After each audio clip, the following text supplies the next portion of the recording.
안녕하세요. 독태소리입니다. 오늘은 분리불안의 대표적인 원인 3가지와 그에 따른 대처 방안에 대해서 한번 이야기해 볼게요. 첫 번째는 겁이 많은 아이들인데요. 우리 반려견들은 몸과 마음을 의지할 수 있는 가족이라는 존재를 반드시 필요로 합니다. 그런데 가족이 필요하기는 하지만 나 혼자서도 괜찮아 하는 반려견도 있고, 나는 혼자서는 절대 아무것도 이겨낼 수가 없어, 내 옆에는 반드시 누군가가 있어야만 해 하는 반려견도 있어요. 세상에 두려운 것이 너무 많고 불안감이 높은 반려견들은 그에 비례해서 의지하고자 하는 마음이 클 수밖에 없는 거죠. 그렇다 보니 가족이 외출을 하고 혼자 남겨지는 상황을 견디기 어려워합니다. 평소에 내 반려견이 겁이 많은 성격이고 짖음이 많다면 이것 때문은 아닌지 한번 체크해 보세요. 분리불안 교육이라고 하면 캔넬 훈련이나 특정 자리에서 기다리는 것에 집중하는 교육이 많이 나와 있는 것을 볼 수 있는데요. 하지만 분리불안의 원인이 되는 것이 자극에 대한 불안감이라면 이러한 방법들은 피상적인 방법에 그치고 말겠죠. 아무리 반려견의 행동을 방석에 눌러 앉히고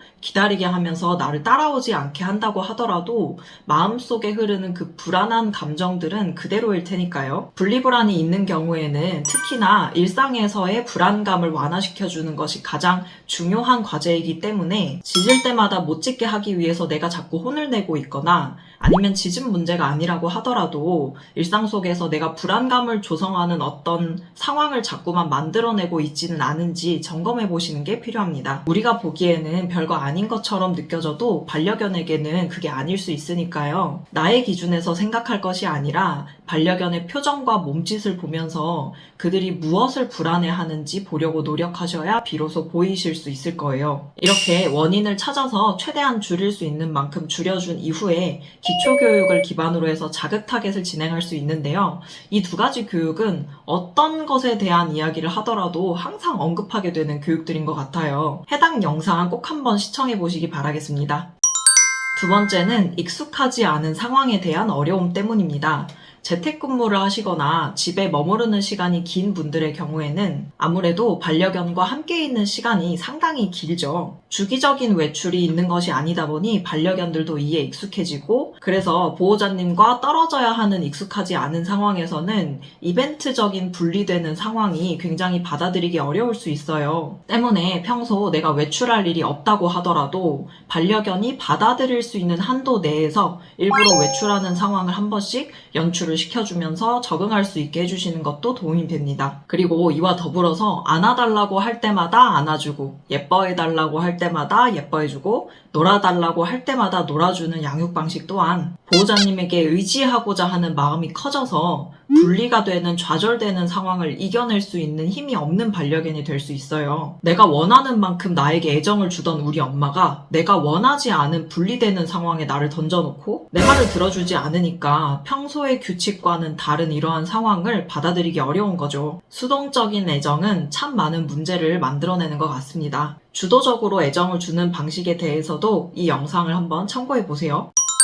3번째는 산책을 나갈 때 너무 흥분하는 아이들인데요. 우리가 이야기하는 문제 행동이라는 것은 사실 모두 연결되어 있어요. 실내 짖음과 분리불안, 산책 문제와 분리불안, 다른 문제 같지만 같은 문제라는 거죠. 그래서 차량 교육이든 분리불안이든 산책 교육이든 이런 특정 상황에 대한 교육을 따로 하지 않았음에도 불구하고 기초교육이나 자극 타겟, 관계 개선 이런 식으로 양육 방식을 수정하는 것만으로도 손대지 않았던 문제들이 자연스럽게 해결되어 있는 경우가 상당히 많거든요. 분리불안의 경우도 마찬가지고요. 현관이라는 공간은 보호자님과 분리되는 공간이기도 하지만 함께 밖으로 산책을 나갈 수 있는 공간이기도 하죠. 그렇다 보니 산책을 나갈 때 기대감이 너무너무 높고 흥분을 조절하기 어려워하는 반려견의 경우에는 보호자님이 신발을 신고 신발장에서 현관으로 나가는 그 상황이 되면 산책을 나갈 때를 떠올리면서 자기도 같이 나가고 싶은 마음이 너무 큰데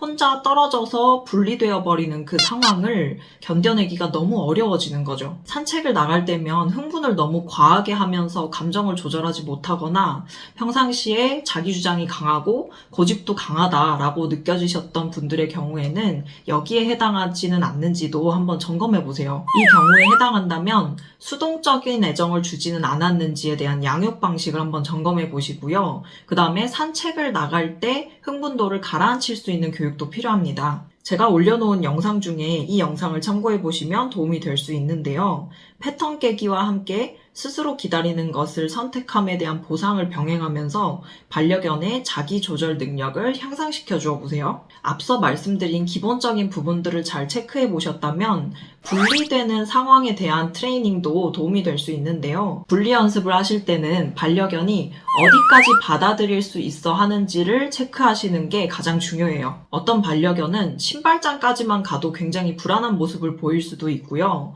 또 다른 반려견은 현관문을 열고 밖으로 나가서 1초만 지나도 너무 견디기 어려워하는 모습을 보일 수도 있어요. 이렇게 반려견들마다 전부 다 불안감의 정도가 다르기 때문에 어디까지가 괜찮은지, 어디까지가 너무 힘들어하지 않는지를 체크를 하셔서 그 부분까지만 진행을 하면서 괜찮아지면 천천히 단계를 높여가는 것이 이 교육의 핵심입니다. 간혹 분리 연습을 할 때 현관문을 닫고 5초만 세고 돌아오는 이 정도는 내 강아지에게 쉬운 난이도일 거야 라고 생각하고 이 상황을 그냥 무한 반복을 하게 되시는 경우를 많이 봤는데요. 강아지의 입장에서는 이 정도도 굉장히 힘든 난이도일 수도 있어요. 분리불안이 아주 심하다면요. 각기 다른 반려견의 한계치를 파악하지 않고 이렇게 교육의 어떤 틀을 정해놓고 그냥 적용을 시켜버리시면 효과가 전혀 없거나 아니면 더 심해지는 결과를 초래할 수도 있으니까 반드시 주의해보세요. 무엇보다 외출 연습은